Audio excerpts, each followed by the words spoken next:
I guess even when I hear that, like, it's very hard to walk back that you're saying that you intend to buy. This is the kind of thing that can dramatically shift it. Not this series, but if they go into Colorado now, a bad team, and they have guys like Kenley Jansen can't go, and they're obviously struggling with their relievers right now. If they go and they get swept by Colorado or they lose this series to Colorado, that's the kind of thing that I think can point that the front office can point to, or ownership, if they're even clued in, can point to and go, well, this happens every year with a team of this caliber, with what we pay and what our plan is right now. They go into the All-Star break, and then they lose this momentum. They come out of it, and you see they lose to good teams who are injured, like the Dodgers, or they lose to crappy teams like Colorado. So I think it's the next series that matters more.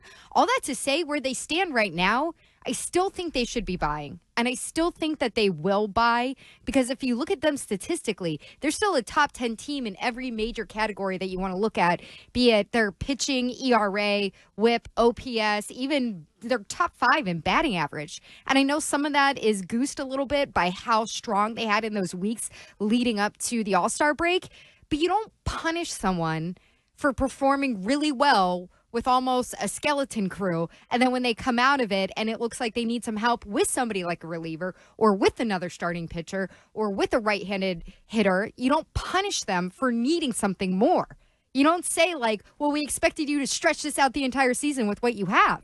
I think if anything, it's just this shows that they need to just invest a little bit more, and they have the room to do it. It's a really fair way of looking at it, because if they just had another bullpen arm, do they win some of these games over the weekend?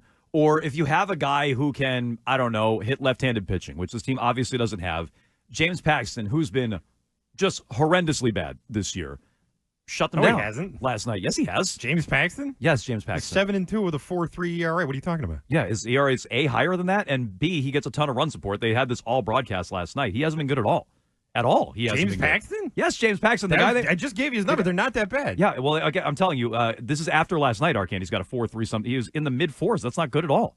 He's 4.43 after last night. So, to me, I don't think he's been very good. If you want to quibble about it, I guess we can quibble about it. We don't have to. I was surprised to hear you say that. He hasn't been good. And he wasn't very good last year for the Red Sox, by the way. And so, when I look at him shutting them down, that's another red flag. That's not an elite left-handed pitcher like Cole Reagan. That's true. He's not elite. I agree with you. He's just a bum, and he shut you down. And so, if you had a right-handed bat that could compete against that, great. Never mind Teoscar Hernandez. We played this clip a bunch late last week to Rob Bradford on the Baseball Isn't Boring podcast, that all he had to do was give him another year and he'd be on your team. So instead of hitting the go-ahead home run yesterday for the Dodgers, now he'd be on your team. So a little bit more investment at the trade deadline or the offseason, you'd be in a different spot. You can look at it and say, well, if we spent here or added there, we could compete with arguably the best team in baseball. But I have that Yankee series now circled. And, Mego, you said Colorado. They better win 2 out of 3 against the Rockies. Probably a sweep. The Rockies are terrible. So you can't be dropping those games. If you do, it's full-on panic mode. That Yankee series, I feel like, is going to be a big one. It should not be. I want them buying either way. I'm with Mego on this. But I feel like I know how ownership works. And they're going to look at these stupid projected standings, playoff odds. They took a massive dip after losing 3 against the Dodgers. They were up over 50% at the All-Star break. They're under 40% now, in the high 30s. If you drop 2 out of 3 against the Yankees, or heaven forbid you're swept against the Yankees, those playoff percentages drop and they're playing like garbage going into the deadline. I could see them sitting on their hands and doing nothing. So I would add, this weekend did not change my opinion. What it did do is make me nervous that all of the momentum last week, and you were here for part of it, Arcand, the momentum that they're going to buy Bradfo, Tomasi, Breslow, Jim Bowden, Cora, a lot of people saying, yeah, no, they're going to buy, they're going to make additions. I wonder if this undercuts that, and that scares me. Yeah, I mean, it's a scary proposition. My answer to this was no. I think that they should continue to buy, but I do have a different outlook on it. The shopping list is a little bit bigger now. You know, like it used to just be starting pitching, right-handed bat, and we debated, what do you need more, one or the other? You have to add late inning reliever to that, too.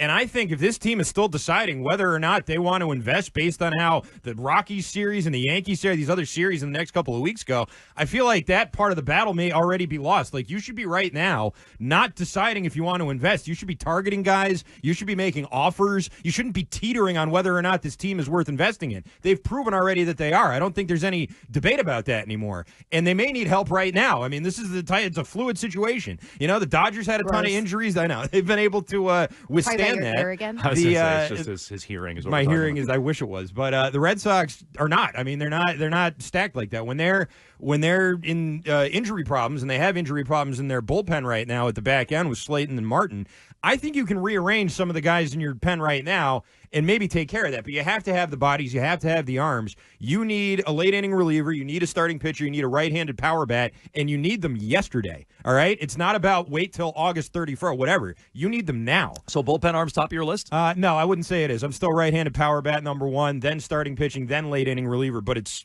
rocketing up the list right now. What's at the top of your list, Mego? Starting pitcher. But that's been where I've been for pretty much the entire season. So some of it might just me being like incredibly stubborn. But I also think when people look at this and they go, okay, well, they're not going to trade prospects. I understand those big three prospects they're not going to touch and you're not asking them to.